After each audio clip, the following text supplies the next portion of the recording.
So the format for today's At Home is we've got the most amazing Hilary Davidson, Kate Strasdin, two of our committee members who are going to have a conversation with each other after quick talks about their wonderful book projects. And then after their conversation, there's going to be more time for questions as well from you guys. So as I said, please fire questions in the chat at any point. We'll be keeping an eye on that. Veronica's our question master today, but we're all pitching in to help. And if there's anything else you have questions about, you can message us in the chat too. But with that, I am just going to hand it over. Kate is up first. Take it away, please. I'm so excited for this event. Thanks, Robin. Right, let's get my presentation and share it with you. Hang on. I feel like I'm getting out of the habit of doing screen sharing and things. They're making us all face to face again, aren't they? No. Right, can we all see that? Perfect. Perfect.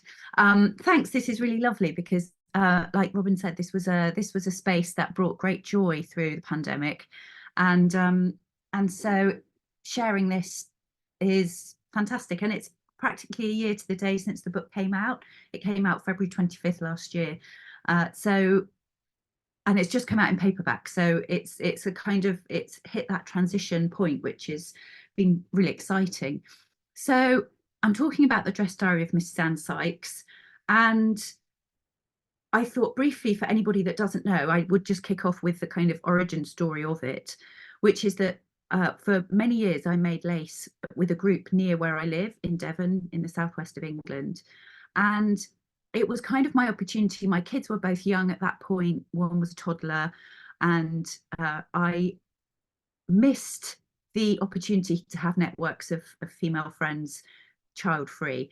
And so once a month, the first Saturday of every month, I would go down to lace group and spend the day making lace and talking and drinking coffee, and it was just amazing. And one of the older women that attended the group asked me if I would like to come to her apartment because she had a whole ton of stuff that she wanted to get rid of, and amongst all of the other amazing things that she had there, she gave me this, and I knew it was something amazing as soon as I saw it. It's just a little bit bigger than A4 size, and this is how it looked on immediately unwrapping it from the paper that she had kept it stored in for a period of more than since the 1960s. So she had acquired this thing in the 1960s in London from a flea market and knew nothing about it. It came to her anonymously and she just handed it to me. She didn't want it to go to a museum. But she wanted it to go somewhere where it would be valued. And when I opened it up, it was just, I still remember that kind of really tingly feeling of thinking this is just an absolute treasure. It was page after page on this very pale blue paper, plain paper, page after page of these mostly very carefully cut out swatches of fabric in these octagonal shapes, which I felt from the very beginning looked like they were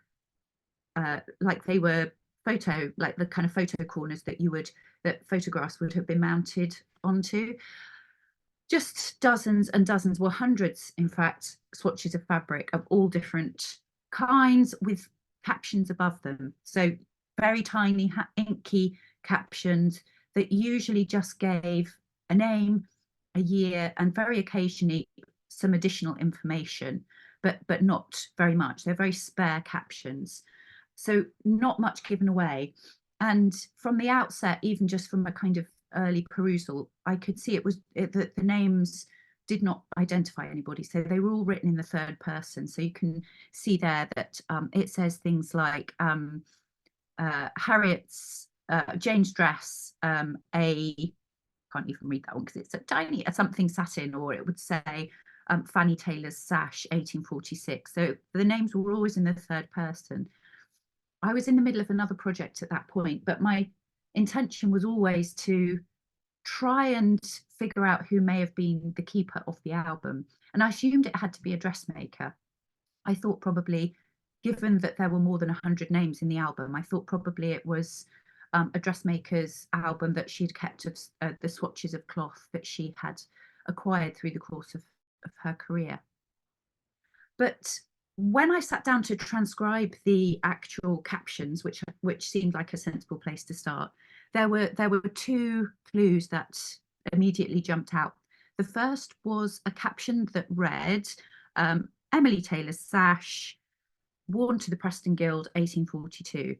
This is a picture of the Preston Guild ball. The Preston Guild was it started as a kind of guild celebration in the Tudor period, and still runs today. It happens every 20 years. This is a lithograph of the 1842 Preston Guild. And so I thought, okay, so it's located, possibly Lancashire features somewhere in the creation of this. And then my transcribing revealed this caption above one of the printed cottons. And it says, Anne Sykes, May 1840, which was very, very much in keeping with the rest of the swatches. Anne Sykes's name cropped up quite frequently. But then the next part of the caption says, the first dress I wore in Singapore, November 1840. And it was just that one and only time that she identified herself, the only first person caption in the whole album. And there are more than 2,000 swatches in the album, and it extends to 400 plus pages. So it was an extensive number of swatches, and it was the only time that she identified herself.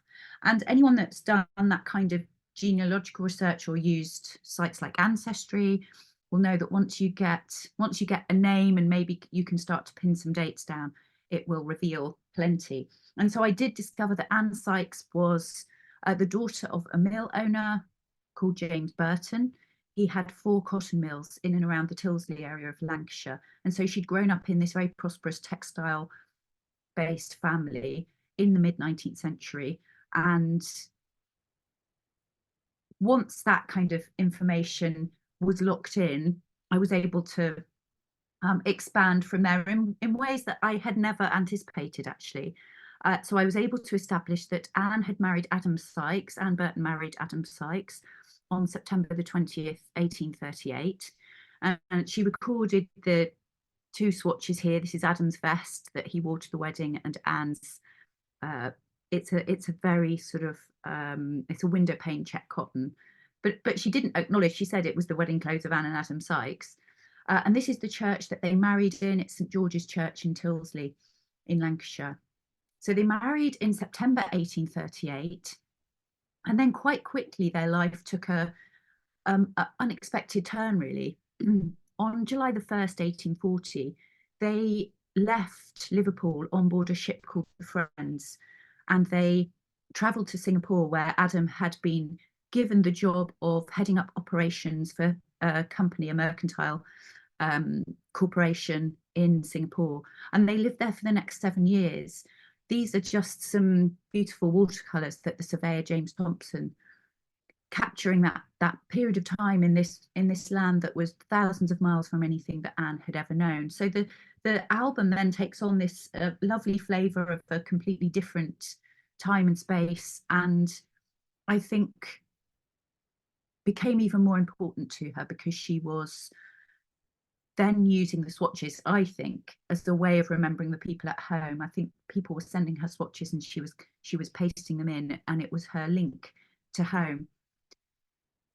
So when I first started to kind of conceive of this as a book, it quite quickly transpired that thematic chapters would be the way forward, because I was able to identify not just the story of Anne herself, but I think I'm numbering around 20-25 of the women mentioned in the book, women and men, but predominantly women, and tell something of their life stories. And then I kind of attached that to a theme that connected them. So, for example, the swatches here that you see of mourning dress belonged to somebody called Hannah Kubra, who was one of Anne's very closest friends. And these are garments that she wore when she was in mourning for her mother. So that chapter became about Hannah herself, but also more broadly about the context of mourning etiquette in the 19th century. It coincided so well with things like the London General Mourning Warehouse with Jays. There was a lovely fancy dress costume. This was worn by somebody called Hannah Wrigley for the character of Dolly Varden, and so that whole chapter became about fancy dress in the 19th century and what a kind of colourful thing it was. After Singapore, Anne and Adam moved back to Lancashire, and so that part of the book then charts their the life that they led post their time abroad. They lived here, for example, in Colthurst Hall in Bashall Eaves, which is quite near Clitheroe, and some lovely kind of parallels with fabrics in the book. So this is an interiors fabric that says Colthurst Drawing Room 1859. So all sorts of just the swatches that connected with these moments in their life. And really it's about serendipity of research for me.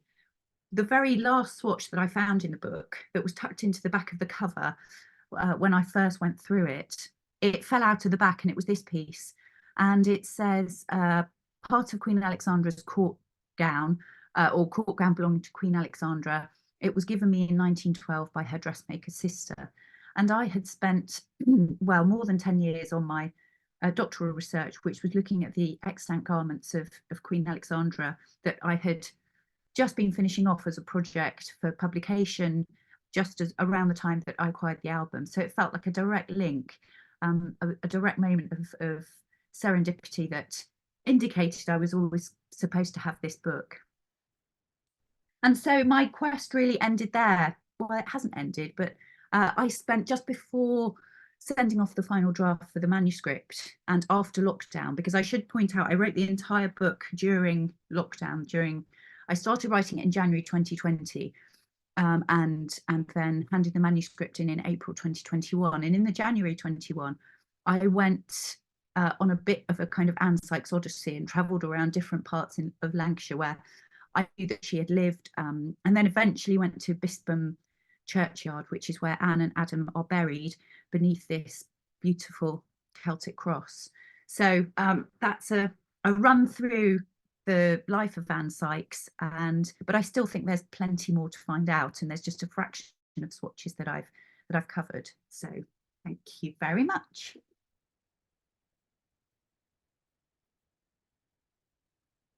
Thank you so much, Kate. It's such a fascinating topic. I never get tired of hearing about this. Right.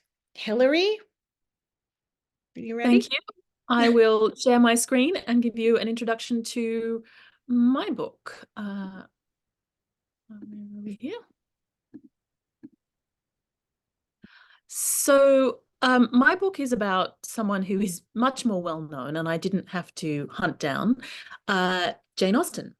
And this book, Jane Austen's Wardrobe, looks at what we can know of what Jane Austen wore based on some small material surviving evidence, but largely from the 161 letters that survive from her lifetime.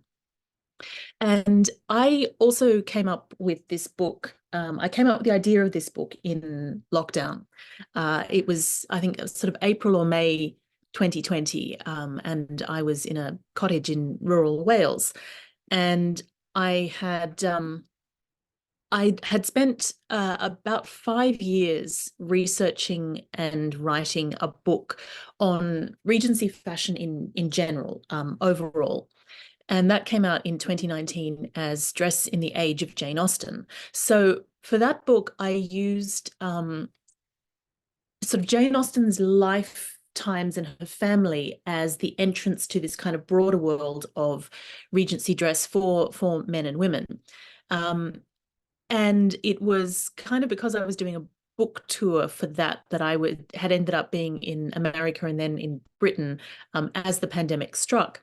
But I was checking up a couple of references one day, and then all of a sudden I sort of thought, why hasn't anyone written about just Jane Austen's wardrobe from her letters and what we can know about it? And then it took me about 2 seconds to go, okay, that should probably be me who's doing that, because I'd spent so much time amongst Austen's kind of life and output there. So I kind of I thought about it, and it really kind of came to me in a flash. I went, oh, well, if I was going to do this, I'd call it Jane Austen's wardrobe. And what I think I'd do is take swatches, it's quotes from the letters. So interesting, I said swatches then. It's almost like text swatches, matching Kate's material ones.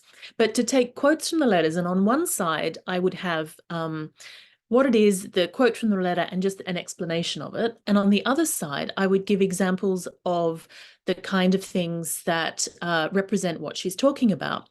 So at the time that I thought about it, I mocked up a page, and this is indeed how it's been published. So you can see this is a page here from one that I was really pleased to track down, a yellow and white cloud, which means the kind of what we think of as the dyed in the yarn.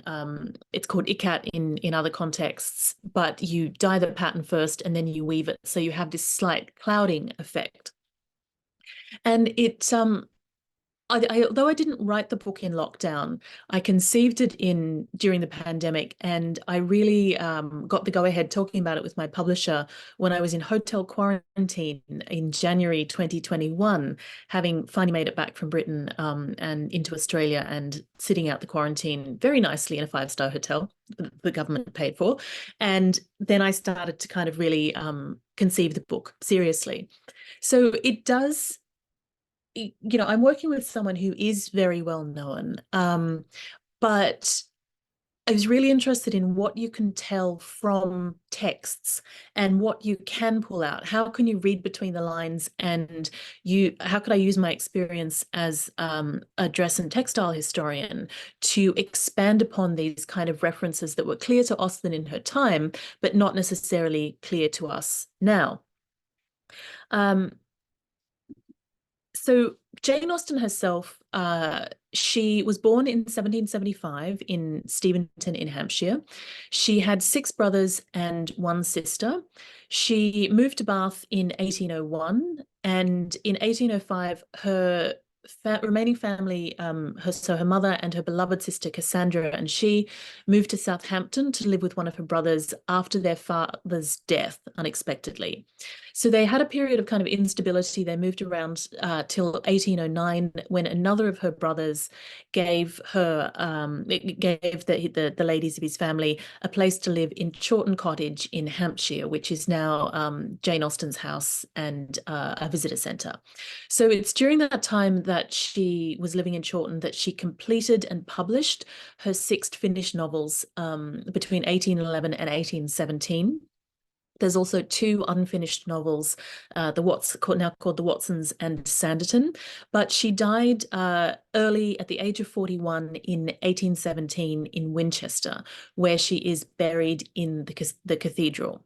And this portrait of Jane Austen by Cassandra, her sister, is the only 100% verified front-facing picture that we have of Jane Austen, and it's attracted a lot of, I suppose, negative attention for you not being a very good portrait. But I think it's interesting in how women are represented and the visuals that we have of women, even in the early 19th century. So in this sense, unlike Kate's, the parameters of her life were known, but a lot of the kind of the specificities of what she might wear were less certain. This is the only other 100% definitely picture of Jane Austen that we have, and also painted by Cassandra Austen. And while it doesn't show her face, it has some fantastic clothing details in it.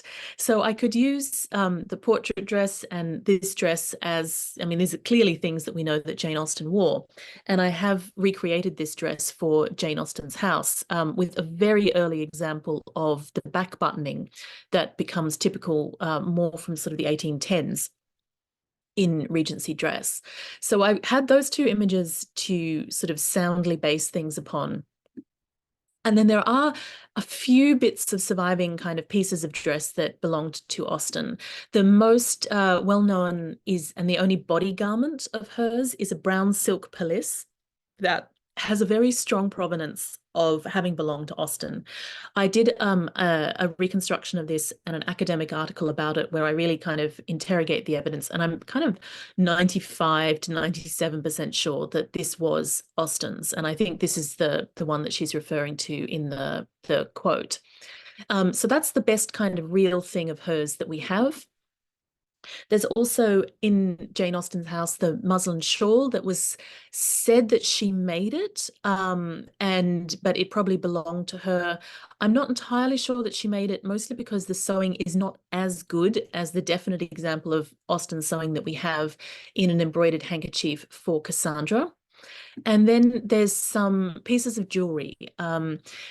A pair of topaz crosses, a turquoise ring, and a turquoise bracelet, all of which are also in Jane Austen's house. The turquoise ring attracted some attention in 2012 when it came from a private collection and went up for auction, and the American singer Kelly Clarkson bid on it, and an export ban was placed on it to stop it leaving the country because it was considered to be of significant heritage value to Britain. And then the Jane Austen's house did a fundraising campaign that kept it in the country. But my favorite piece here is definitely the topaz crosses, because her brother Charles gave Cassandra and Jane these crosses after he'd won some prize money at sea. He was in the Navy, and she memorialized the topaz cross in Mansfield Park when Fanny Price's brother William gives her a topaz cross as well. And so it's a time that we get to see what Austen felt about a sentimental piece of jewelry in a way that doesn't come through in many of the other letters. And it is from the letters that I largely drew the information. So as I said, there's 161 remaining.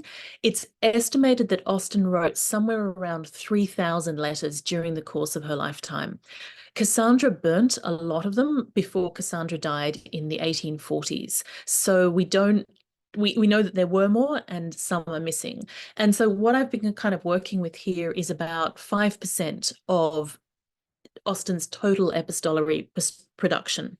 And, even within that, I was pleased with how many things I could pull out. I think I ended up with about 90 items altogether. But I could do, of course, like anyone who works on Austen, sort of wonder what else might have been in there. So just to give you kind of examples of the other things that I pulled out, sometimes I could make exact congruences between text references and real objects. So here she's talking about buying a pretty coloured muslin. They went to look for green crewels, and crewel wool is a kind of wool to embroider. And, so she didn't buy the green crewels, but she got a small red spot muslin. And so this is, oops. Oh dear. This is an example in the Museum of London with crewel embroidered red spots on it. So I love it when I can find examples like that. And sometimes I just went for good relevant examples like this pair of pink shoes from 1800 in the V&A. I really want to know why Jane Austen thought these were the ones that her sister bought her were not particularly beautiful. I also kind of look at the way that this original portrait of Austen has been interpreted and misinterpreted. This image is the one that made it to the £10 note. This image is the one that is often used online. But I did a line drawing of this to show just how many of the details have got misinterpreted later, especially the fact that there's 2 buttons here, and this is a full front piece with a waistband. It's not at all a sash there, and just that they've kind of invented that cap as well. And you often see it coloured blue, I think, after the blue portrait, but this has actually kind of not a lot to do with what Jane Austen looked like or what she wore. And that's a quick introduction to the book, and that came out in September last year. And if you want to know more about kind of Austen's clothes, it's as best as I can make it is in there as well. So I'll stop sharing my screen. Thank you so much. I'm just going to add a little pin for Kate. So we've got you guys nice and large now, and chat at us, please. So Kate, I was looking back through your book before this talk, and I was really struck by some of the similarities between it. First of all, I want to say that when I was taking this idea to my publishers, I was inspired by your work on Queen Alexandra, and I look, you know, we can do a life through a wardrobe. So, you know, thank you for providing that. But I was really struck by the ways that, although, you know, my book is dealing with one of the most famous women of the last 200 years, and you had to find your lady as well, that you say you still don't know what Anne looks like. And I've only got one portrait of Austen that's kind of, you know, it's not a great portrait to look at. And you know, I really resonated with that sense that you have in your book of finding someone through the clothing, and just how important clothing was for interconnectivity, for familial and social relationships, and for that sense of personhood that perhaps we don't realize so much anymore. And I just wondered if you could, you know, expand a bit about that kind of aspect as well. Well, I think what's so interesting about the album is that although it is, and also the book is about Anne's life, it's also about the lives of the people that she chose to include there. And then these personalities do emerge. You get, when you have people that appear quite frequently throughout the book, you see the different tastes, you see different fabrics that somebody chose, because there's somebody called Mrs Gregg in the book who just really loved brown.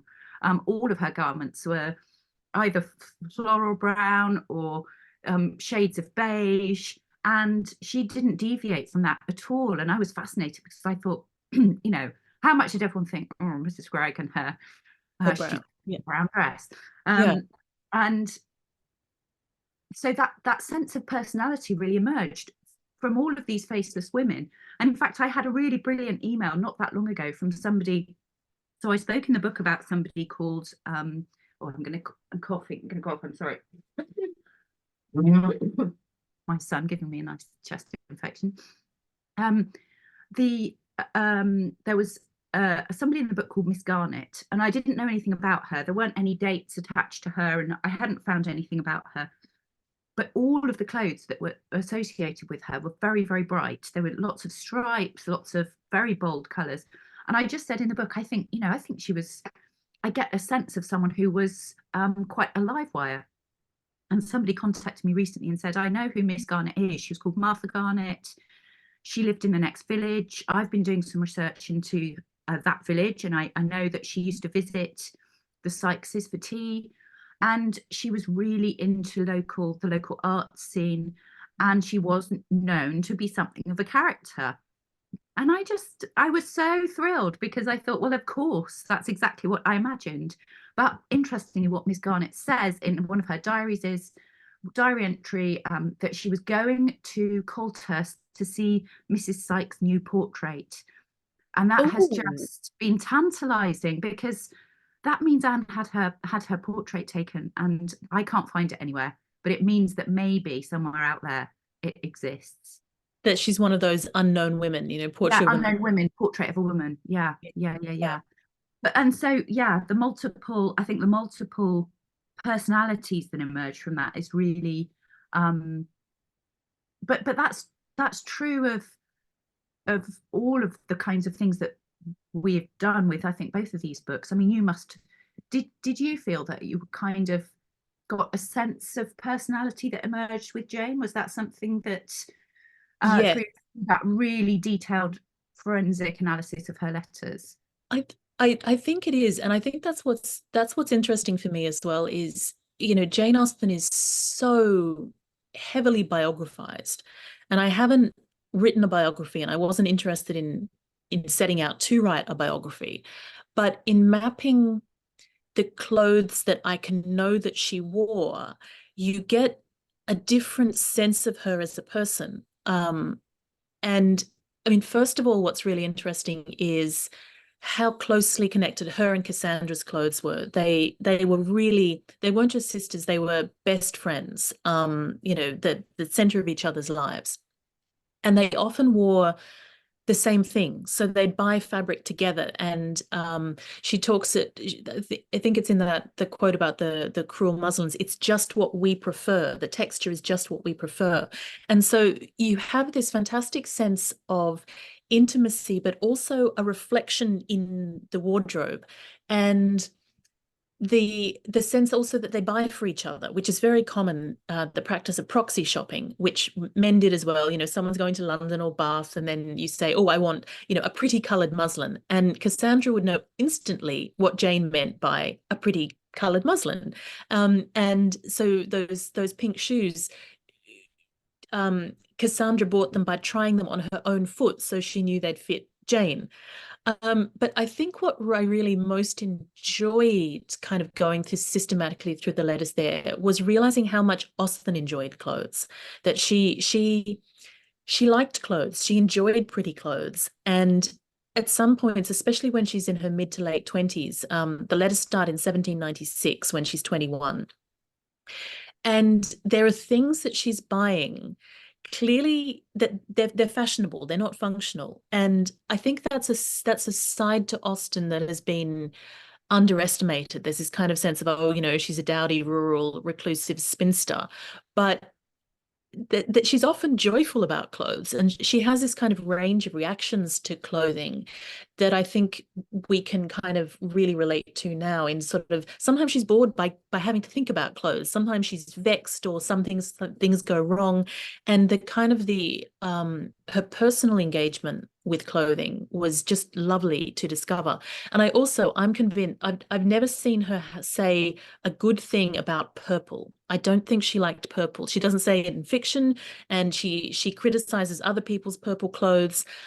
She has one lilac dress, but lilac at the time meant kind of pinker. So that I'm pretty convinced that, you know, on a really personal level, that's an example of her taste as well. Yeah, and I think that having used biography as a kind of as a vehicle for the other research with Queen Alexandra, that demythologizing is a really key part of, I think it's so central to particularly someone who has been formerly very well biographized. I found that with Alexandra, that there were so many kind of accepted truths about her, not just about her appearance, but about the way she lived her life, that actually when you looked at the way she had herself photographed, the way that she disseminated her kind of public self, the letters that she did write, but largely the clothes that survived, they completely challenged so many of these accepted truths around her. And I think that, I mean, there have been plenty of people that have done this with dress now, but I think it's still a really valuable way of interrogating a life that has been, even if it has been quite well poured over before. And I think one of the things I really enjoyed about your book as well is the way that you did that with kind of other kind of general ideas about 19th century dress practices, and you really kind of use the incredible breadth of the swatches that you have to kind of talk about it and to explain how dress worked for these women and what matters in it. You know, the fact that embroidery wasn't just this drudgy thing that they had to do, it was sort of a form of self-expression, and the whole etiquette of mourning in comparison with today, that the examples you give, I do also think help to ground the practices of how people at the time understood dress. And I think your book is such a great introduction to what dress history can explain about what dress means to people at a certain time and place, and that perhaps we have different ideas from, or we project back very modern ideas into the past. And I loved the way that you base those explanations on what you were seeing with these real people's, you know, snippets of their lives at particular times.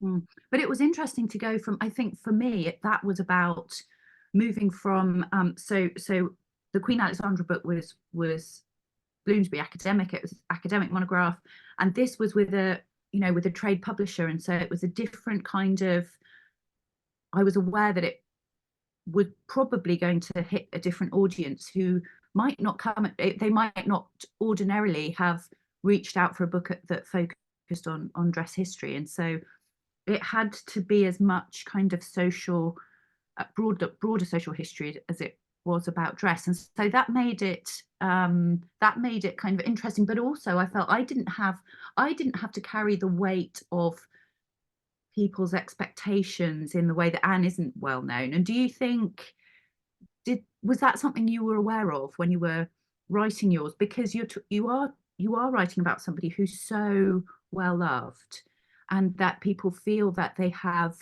that kind of relationship with her work, have their favorite novel, favorite adaptation on screen.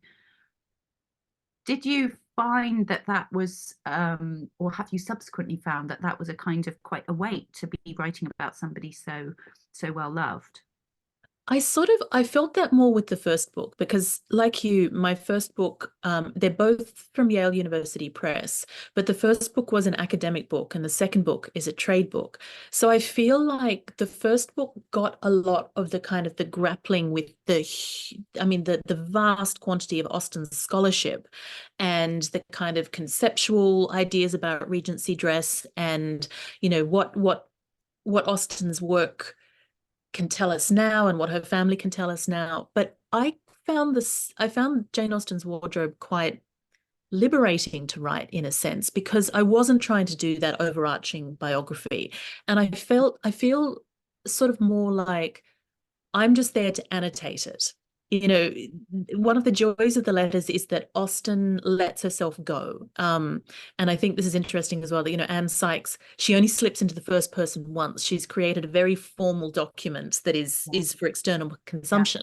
Yeah. And Austen in the novels is, you know, past mistress of the smooth surface of this, you know, immaculately, perfectly constructed text. But in the letters, she is more free and personal. And so I just really felt that my role was just to take what I knew as a dress historian and interpret it for other people, to say, okay, so this is my expertise. I'm not trying to like make big statements about Austen's life, but when she says this kind of thing, actually it means this, and we can interpret it this way. And notice here that she's just finished a period of mourning, so when she buys this, she can shop and she's buying colors again for the first time.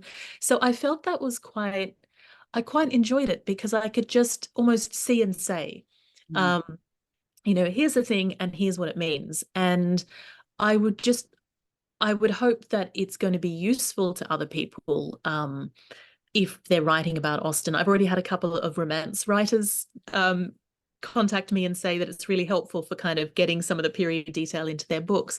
But in a sense, because I was only looking at one aspect of Austen, I found that quite easy to just be straightforward with, and I could almost put the weight behind. And because it was all coming from the letters as well, I'm clear when I speculate. I've kind of, you know, lay out my workings. But yeah, it's annotating Austen, I feel, from what I know about Regency dress, and I hope just illuminating different aspects for a wide range of readers who love Austen or the period, or however they come to this kind of dress. Mm-hmm.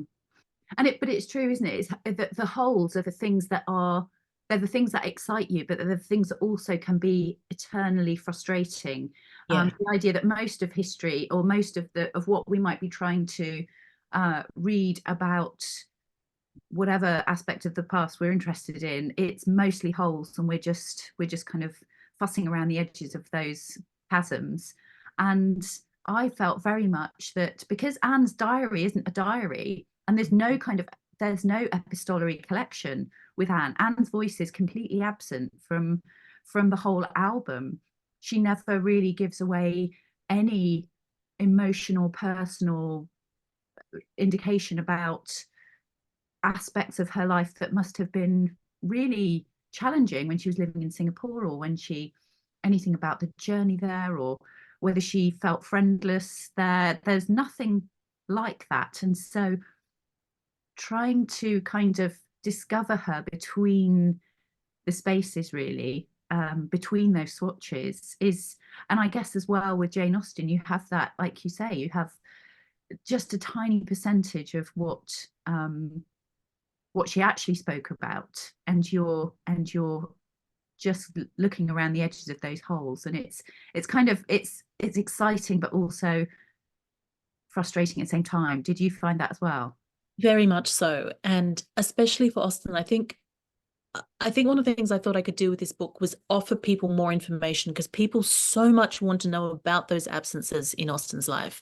And, you know, I was thinking as well about the kind of that thrill of the hunt, that I think I mean, you certainly did this most fantastic detective work in finding out who she was and pulling out, you know, that tiny thread that you can go into. And I had that same sort of thing of whereas the first book was this really broad spread, this one I'd be like, all right, so she's wearing crepe sleeves in April 1805. Can I find an example of this? What's the nearest thing that I can give to this to kind of show what that might have looked like? How can I, you know, if she's given me A, B, C, Q, and P, how do we get to that? What's missing in the space between? And I think a lot of that kind of puzzle solving is what draws us on as historians. I sometimes wonder how interested we'd be if we did know everything. Do you know what I mean? The kind of is it that kind of hunting Always the things thrill of down. the chase, isn't it? Yeah, I yeah. had one brilliant moment where I was doing some student tutorials, and I was just in the middle of one of the studios at waiting for the student to arrive, and I was just ferreting around the Singapore because incidentally, what has been amazing for me has been the digitization of records. I mean, I could not have done this without that, and I love archives, I love libraries, as do we all, I'm sure, but I could not have done this without the enormous work that's gone into digitization of collections. And so it just transforms it. It makes it, especially when we're in lockdown and during the pandemic, we could the stuff you can do through keyword searching, suddenly this whole other world of context is brought to life. Yeah, I think actually it was the Maria Balestia letters. I didn't mention Maria, but she forms one of the chapters in the book, which was an American lady who Anne had befriended in Singapore, and all of her letters are in the Massachusetts Historical Society, and they've been digitized, and so I could just read them from where I'm sitting now. I could just read years of her correspondence, and which was miraculous. But I found during this kind of this gap between tutorials, I was just looking at the Singapore National Library and the digitization of their newspaper collection from the 1830s and 40s, and I found their shipping records where it said it gave the date and the ship that Anne and Adam had arrived in Singapore on board. And so I found it, there were their names, but I was completely on my own in this studio. You know, it was just a moment. And I think, I mean, that the excitement of research, but often the isolation of it when either no one's with you at the time, or even if how you kind of convey. I did text my husband and said, I found the ship that Anne and Adam, and, you know, poor guy, he tries his best to be really enthusiastic about the fact that I found a steam packet ship that sailed from Liverpool in 1840. You know, that's a funny aspect of this kind of research, isn't it, with everyone, I'm sure. I had the same thing when I discovered there were 2 Grafton Streets in London in Jane Austen's day, and she shops a lot in Grafton House, and the only Grafton Street now is in New Bond Street. It's just off New Bond Street in Mayfair, and so it's always been assumed that that's where she was shopping. She was in Mayfair, but it turns out there was this second Grafton Street that was in Soho that's now built over. It's where that kind of brown arcade at the end of Gerrard Street, between Gerrard Street and Charing Cross Road is. And it totally changes the map of where Austen's shopping, how she goes. And I was so excited. And I think I told my mum, I was like, Mum, I've just discovered the second Grafton Street. But I think that really, you know, one thing that I think that I know our books definitely have in common is that we all thank this group. we both thank, everyone in this group, the 19th Century Dress and Textiles Reframed, because we could share our research joys. We had, this online international meeting from wherever we were, where we could all just check in, and sometimes we, vent and moan, but there's this group of people who we can say, I found the thing, and they understand that excitement and that spark of new knowledge that is research joy that drives us on. And it's not just the digital archives, it's this digital format that I think really not just got us through, but supported and gave us a space to share that and be encouraged. And that was incredibly valuable during the writing of this book. So thank you everyone again. No, it really was. I mean, that was I think at a time, because very often, I mean, obviously the pandemic was its own unique kind of experience of that, but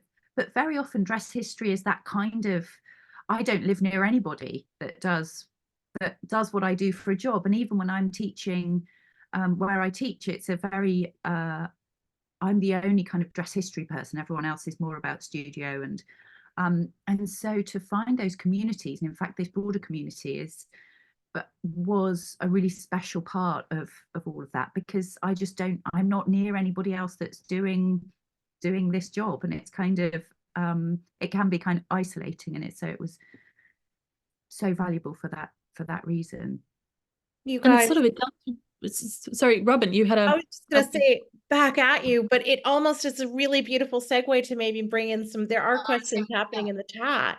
Right. Yeah. I didn't want to cut you off there, Hilary, but no, love please. is returned massively. And because we have so many people here too who are regulars, who come to all of these things all the time, and they're definitely part of that community.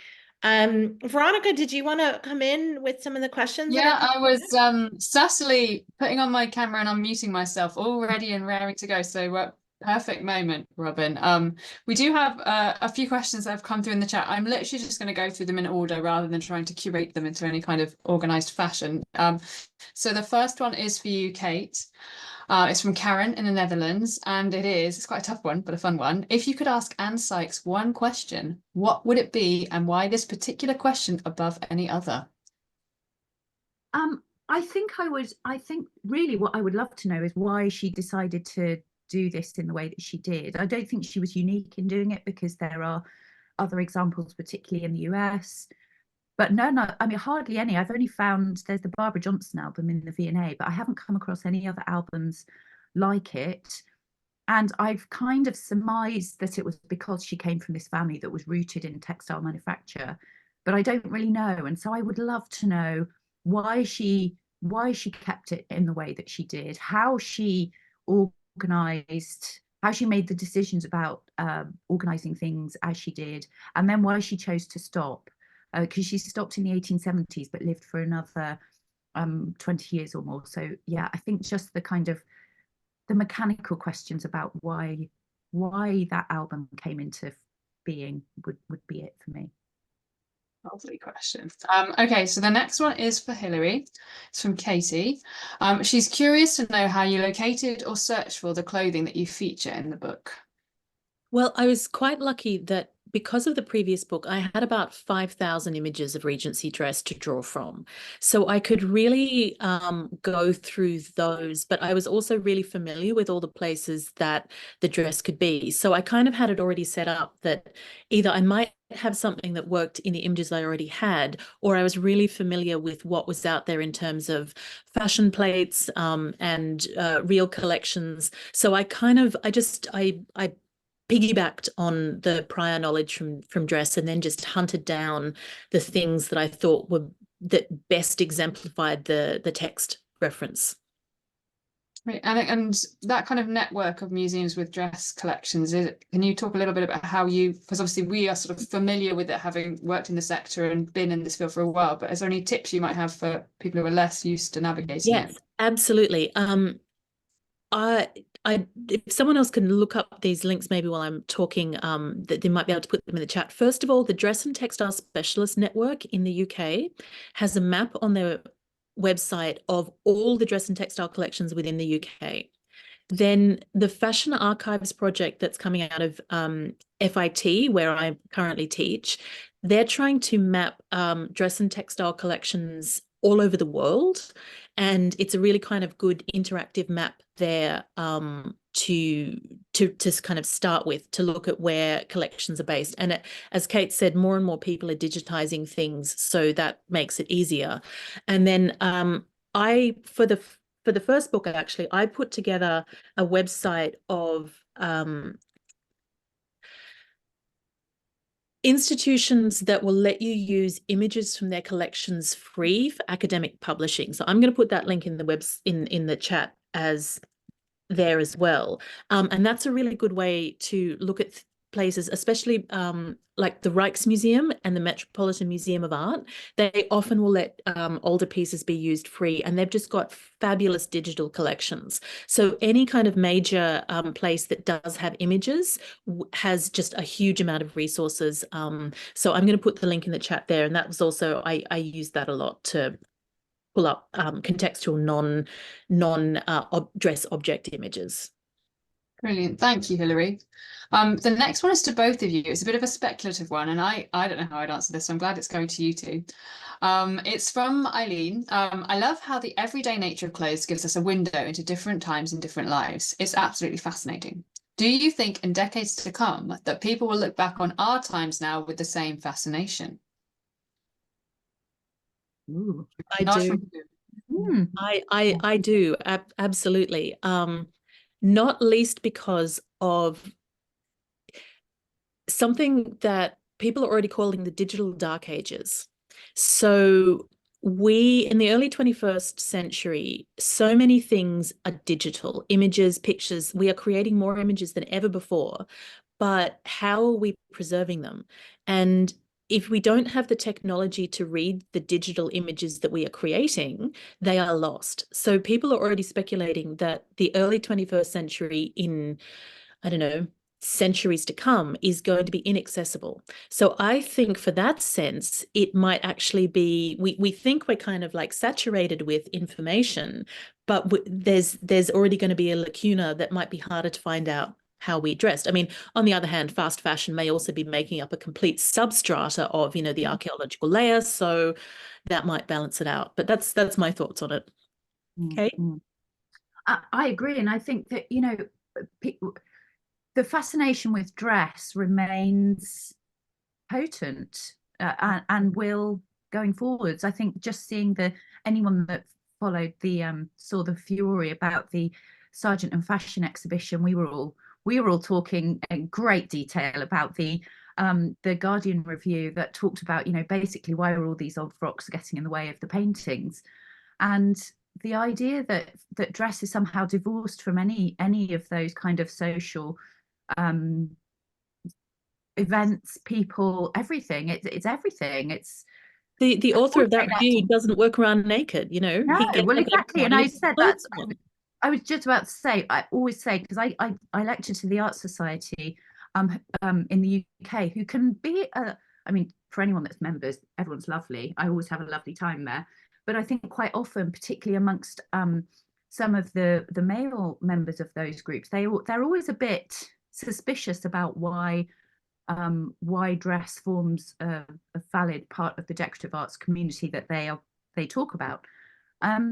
And I always say, unless you're sitting here naked or all wearing the same thing, then it's completely central to your very existence. And so, yes, it matters. Thanks. Good answers. So a couple of questions for Kate, which I'm going to put together potentially. The first one is how fashionable Anne Sykes's choice of fabric patterns were. And the second one, which may or may not be linked, is whether she included children's clothing in the book.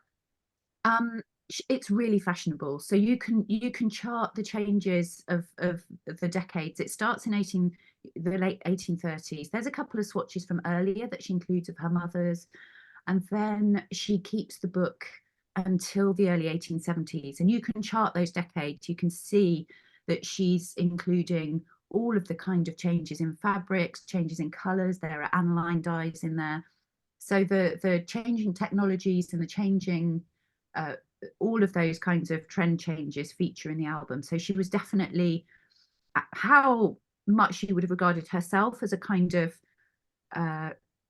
trend follower, I don't know, but certainly the women that were around her as well were very much had their finger on the pulse of change through those decades. And then children's clothing, there's a little bit of children's clothing in the shape of her niece, Charlotte Dugdale Sykes, who was her, so her husband's brother, William, his daughter. Anne and Adam never had children themselves. So so Charlotte is the kind of only child, and you see her grow up. That's what's lovely, actually. You see the dress that her mother wore to Charlotte's christening, and then you see right at the end, one of the final swatches is that Anne and Charlotte visit the Imperial Hotel in Blackpool on a kind of, I think it must be a recce maybe for them to moving to the area. And Anne writes about Charlotte's polonaise. And so Charlotte follows her all the way through from a child to a young married woman. And it's, yeah, one of the really interesting narratives. That's lovely. Robin, I'm going to do a few more questions. Is that okay? We're at the hour, but that's all right. Okay, perfect. So We're here, first, we have 30 minutes, so if oh, people perfect. Just checking. All right, Hilary, can you talk a little bit more about your approach and any difficulties or anxieties when you're writing about someone who is such a famous and loved figure? Ooh, so yeah, I read a lot of the scholarship on Austen more broadly, because that has developed and that has changed. So I was nervous about that. But I felt like, because I was coming at her from the specific view of clothing and how clothing worked in her life and work, that gave me a bit more confidence, because I could speak confidently about the clothing bit, and then that made it kind of easier to approach the Austen bit. I think for the first book, certainly, I was also nervous about the sheer range of topics I had to deal with, because dress touches in everywhere. I knew that if I got things wrong about the Navy, for example, there's going to be naval historians who are like going to be in my ear. But yeah, it is somewhat daunting. And I think this second book, Jane Austen's Wardrobe, was only quick to write and relatively straightforward to write, because I'd put in a lot of very hard yards beforehand. And yeah, I'm pleased to be part of kind of the ongoing conversations about Austen, but I'm also very happy to just stay to the side and do the dress textiles appearance bit. I have no opinions and nothing to add about, whether she was ever in love, for example, or some of the other aspects of her life and approach. So I think if I'm in my dress and textile corner, then that makes it easier to approach someone so monumental. Brilliant. Well responded. Our next one, which Kate can speculate on as well, because potentially her book might too. Do either of you, let's go say that, think that your research might impact on the clothing choices for TV? In Hilary's case, movie adaptations of Austen, but given how many 19th century TV adaptations we see, Kate, do you think either of you any hopes that it might impact on? I would love that. I would really love that, because I feel like sometimes the kind of popular ideals of Regency dress well, they're certainly kind of more created by screen adaptations, and those screen adaptations have certain quirks that they do that maybe move away from Regency dress. And I think there's like screen Regency has become a different thing to Regency as it was. And I really like the oddity and weirdness of real Regency. So I would like to see more of kind of what people actually wore, which could be fantastically crazy or colored or unexpected and fresh, maybe then people recycling certain ideas of Regency. But, you know, there's been some fantastic interpretations of it recently, like the 2020 Emma is just gorgeous. Clothing from that is going on sale at Kerry Taylor auctions recently, if anyone wants to buy that, or Mr. Darcy's white shirt from the 1995 Pride and Prejudice. But yeah, I would hope that any dress work, even by finding like new pictures, there's pictures in my book that haven't been published before. I would hope that that would be of use to the wider costuming community.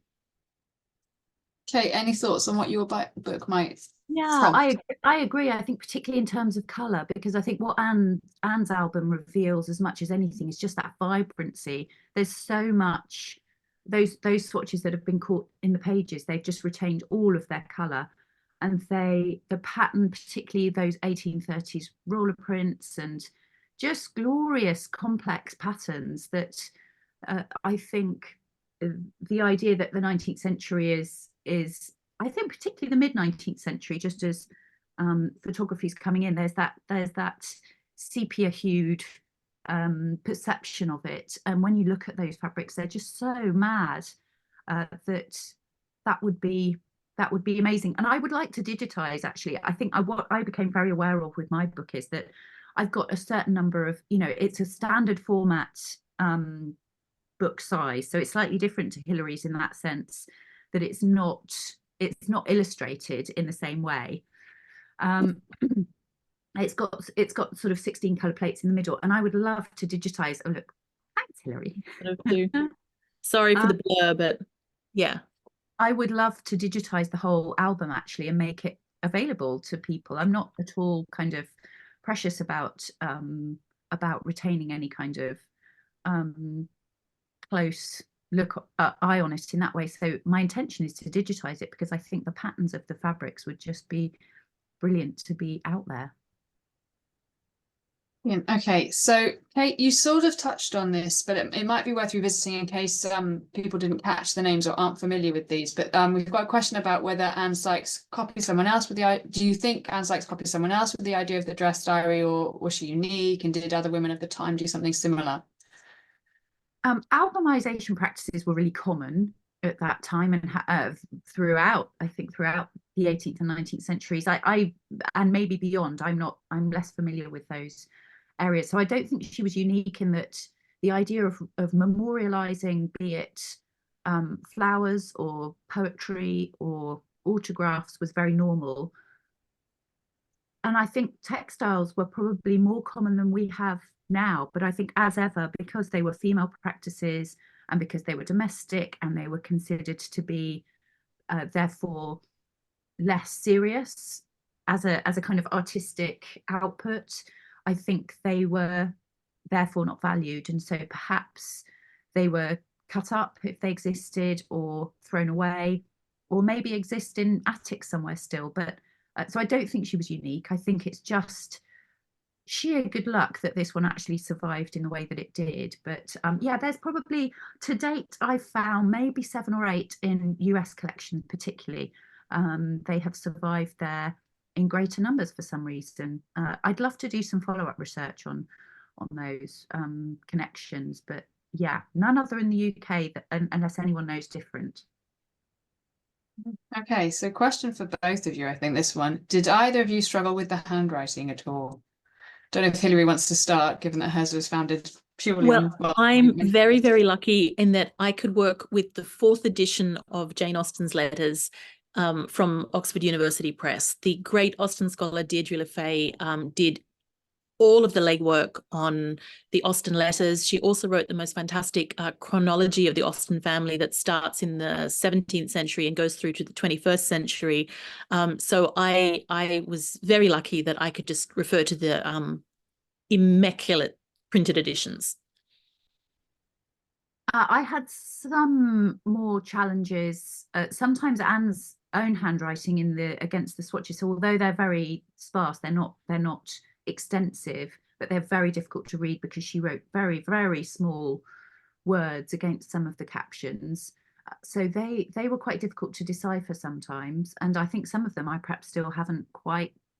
Sometimes if she has mentioned a couple of place names that I haven't been able to decipher them. And then the other biggest set of letters that I looked at were the Maria Balestia letters in the Massachusetts collection. And I think anyone that's ever used those kinds of sources, you do get your eye in after a while. You recognize somebody's handwriting and you get to kind of figure out, well, that's how they do an M or an H, or so you do get your eye in. But the difficulty with Maria's was that she often cross-wrote them, so the kind of write one way and then write the other way as well to make the most of the paper.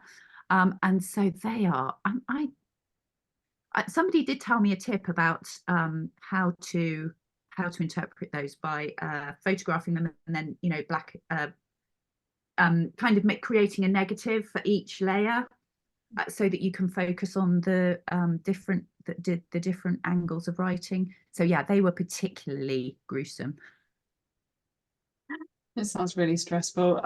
Okay, this is a nice speculative one. I wonder what Jane Austen and Anne Sykes would make of our interest in their lives and clothes. Do you think they would be rather bemused and wonder why on earth we're interested, or would they rather like it? I have wondered this, and I think Austen would be simultaneously bemused and horrified. She was quite a private person, as far as we can tell, in many ways. And one of the reasons, it's speculated the reason Cassandra burnt a lot of the letters is because either they documented things about illness or kind of bodily discomfort, or were perhaps meaner about some members of the family. I mean, given what survived in the letters, like Austen could be incredibly sharp in all sorts of ways. So I think maybe on a personal level, she might be a bit horrified, actually, like, why are you going through my drawers? But also on a social level, like she seems to have been able to be amused by most things, that she'd find this quite interesting as the social practice that we were so interested in dress of the past. I mean, she herself wrote very tongue-in-cheek a history of England when she was in her teens, that was, by, as she says, a partial, prejudiced and ignorant historian. So she was kind of sympathetic to historical inquiry, and she champions Mary Queen of Scots, vilifies Elizabeth I. So I can't help but think she'd be a little bit sympathetic to our interest in past clothing. Okay. I had already encountered this before when I wrote the kind of sartorial biography of Queen Alexandra, and I always figured that she would be absolutely horrified. I'm sure she would have hated. She was somebody who had lived this kind of very public life and really craved her privacy. So when I found things like a pair of her drawers in the Ohio, I think it's in Kent State collection, a pair of her open leg drawers, I'm sure that she would have been horrified that they A, had been preserved, and B, I was poring over them. So I always thought she probably would have loathed what I was doing. I think with Anne, because there's no entire garments, somehow that, and because her own writing is gives this kind of distance, I think maybe she would have been, I wonder if she would have been kind of intrigued by the idea that I'd interpreted, maybe entirely wrongly, surmised various things from these swatches without knowing what she looked like, or what how big she was, whether she was, I don't know anything about her physicality. And so yeah, I think maybe she would have been quite bemused by attempts to kind of decode this from such tiny scraps. Brilliant. The next question I'm going to come back to later, because it might be quite a nice one to finish on, and it's for both of you. The next one's for both of you as well. That's what I'm intrigued by. How do you organise your research? Do you have special software? Do you use spreadsheets? Is there a secret trick you can share with the group? Either of you can go first. Hilary, do you want to go first, and then Kate? Sure. So for this specifically, sometimes I feel like all research projects have their own structure for organization. One of the most useful things that I did for this project, it turns out, or sort of my Austen research in general, is I spent about 3 months going through everything that she'd written that was in publication and putting into multi-page spreadsheets the quotes, where they came from, the date, and also putting in keyword searches. So I've got this huge spreadsheet of all of her novels, and then a separate one for all of her letters, so that I could kind of go through, and then, you know, if I want to look at morning dress, for example, as in the kinds Kate showed, I've kind of tagged it with morning, and it's divided up by all sorts of things. And the number of times I've gone back to that was just, it was really, really useful basis. I tend to use Zotero, which is a bibliographic management software, to organize all of my reading matter and references in folders, and I tag that as well. Then I have folders on my computer. They tend to be either by text. So if I've taken pictures of, for example, something in the British Library, I'll put all the pictures into that one folder. And then I keep a separate folder as well for images. Generally, I organize it by the place that they came from. So I've got one for the National Trust, one for the Yale Centre of British Art, and so on and so on. But then sometimes I would put those images together in folders for the chapter that they were going with. So it's really kind of multi-part. I use spreadsheets, folders, bibliographic software. I write in Scrivener, which also helps to organize the material, and organizing texts and images separately. I would say, if you're going to any kind of archive, my biggest tip is to always, no matter how tired you are, no matter how late it is, name your images the day that you've been at the archive, preferably with the accession number in there somewhere, even if it's just in the folder. That really, really helps you later. And I always try and think ahead about how am I going to be able to use this reference or this material when it's 2 years on and I've completely forgotten what it is that I'm doing. I try and make sure that past Hilary is kind to future Hilary. Yeah, I completely agree with that. I'm a bit more basic when it comes to my organization. I've never used a bibliographic tool, although I'm aware of them, and I always advocate their use with students and things. I tend to be a chapter girl. So I have everything I do. I separate, be it images, anything that I think relates to a specific chapter goes in that chapter folder, and I might have within that folder, I might have folders on folders. So if it's about printed cottons, I might then have a separate folder within that folder that's about roller printing or screen printing or block printing, or you know, parliamentary reports about working conditions, all of those kinds of things I have in subfolders. So yeah, I do have layers of folders, but it starts with the chapter headings, and then I have separate folder for my writing. So I have the actual, once I've got going with the actual writing, that then goes in its own kind of separate folder that's apart from the research. So it kind of, I don't know, it gives a bit of distance from the final written work, compared to all of the donkey work that's not donkey work, that's the fun bit, but you know, all of the legwork that goes into it. It kind of feels nice to have it separated.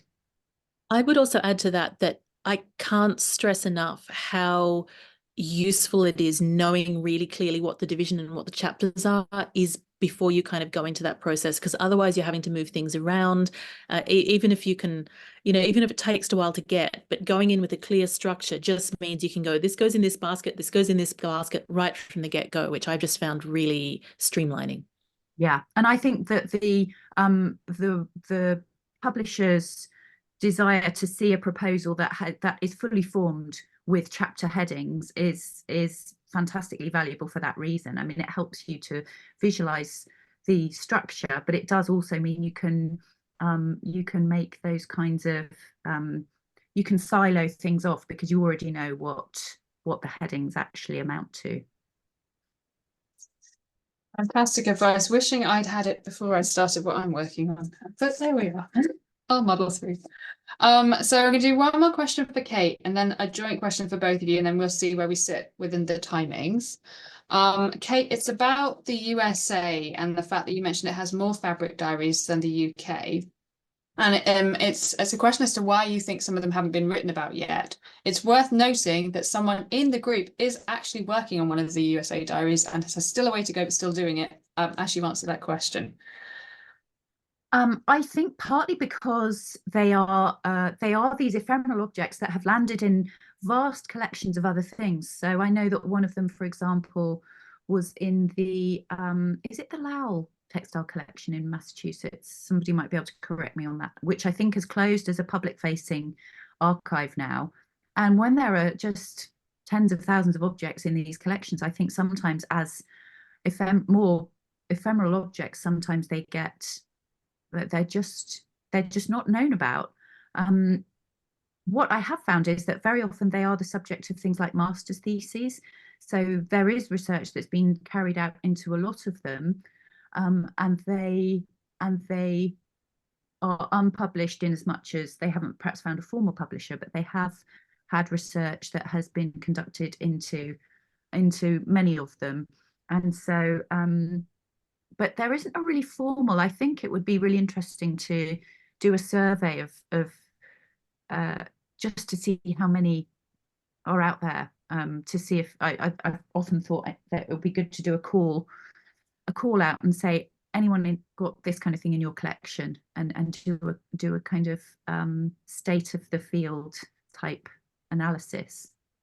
Hey, I feel like you need to do a funding bid for the next stage of Anne Sykes, which is this digitization project, the call for further objects, and the other things that you've mentioned that you want to do. It's just this perfectly formed adventure. Of course, you've got loads of time to put it together, but I would nudge you towards doing that. I can feel it as a project. But before I push you towards doing further work, I missed all your other stuff. A final question, I think, for both of you, and then if anything else slips in, I'll ask that as well. But it's quite a nice one to round things off with.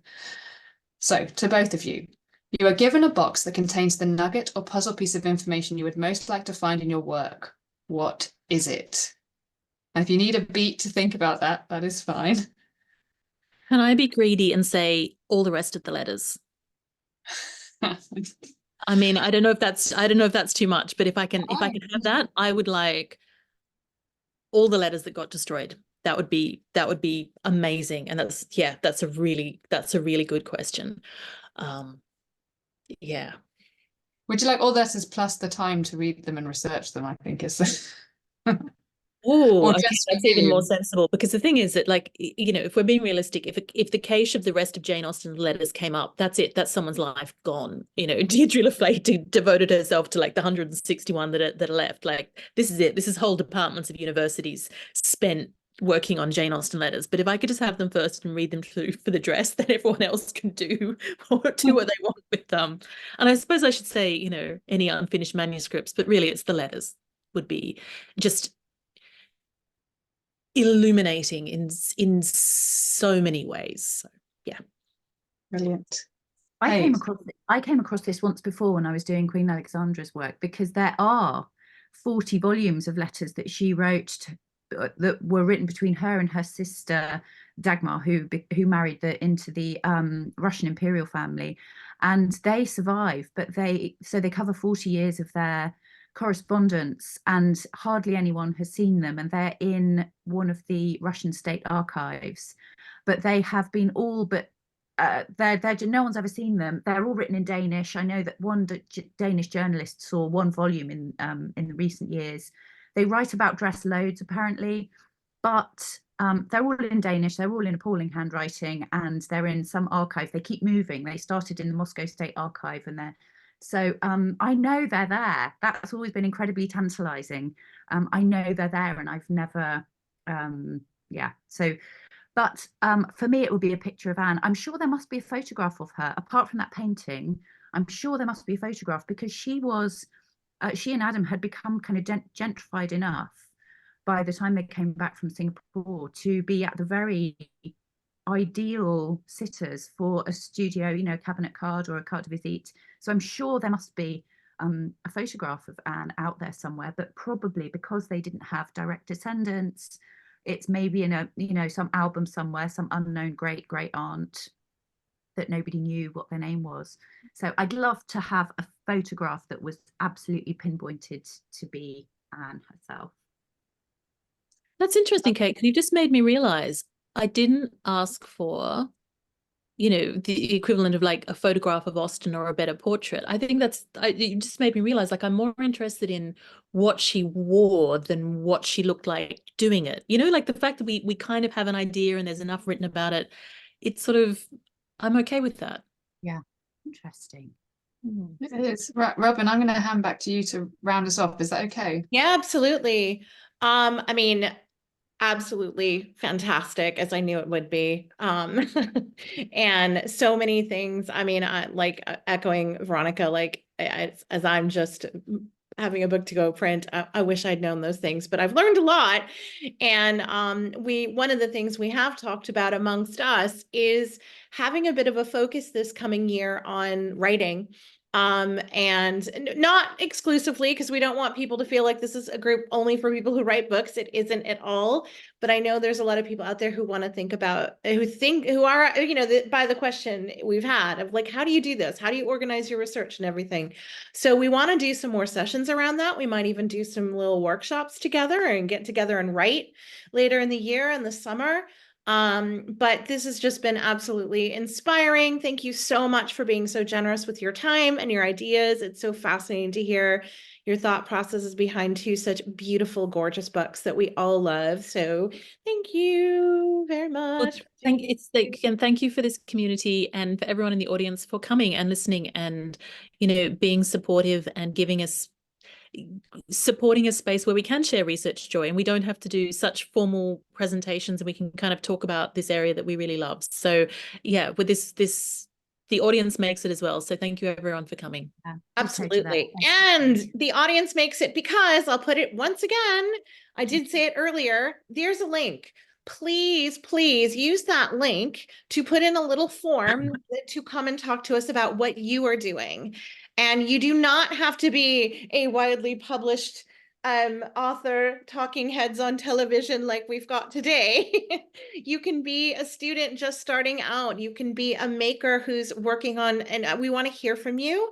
And so we definitely want also to widen what we've been talking about. Like we're absolutely desperate for people to come to us about about clothing in East Asia, for example, or in Asia, period, or anywhere else that isn't Europe and America. Think about how we can reframe. You know, it's in the title of the network. How can we reframe, re-examine, look again, expand, challenge our views of 19th century dress? We're really excited the ways that people might be doing that.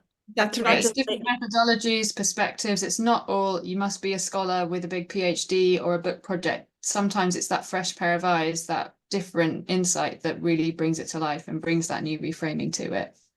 And it doesn't just have to be about dress, it could be about textiles. Yes, textiles, more Dress and textiles. textiles is the network. So yeah, there's a link in the chat. Please just click on it now. You don't have to fill it out now, but then you'll have it for later. I also put a link earlier in the chat that has the link to our little email list. It's not super active, but that is a good place to know what's going on and what the next events will be. So we won't have an event in March, we decided, just because it seemed like every weekend was a holiday or something going on. And so our next event will be in April. Watch this space for what that is, and we're getting ready to plan out, you know, further into the year too. So thank you so much for everyone coming along. Still 55 people here all the way up till the end. So that's amazing. And we'll look forward to seeing you at our next event. Did I forget anything? I don't think so. Okay, thank you again. Thank you. Thank you so much.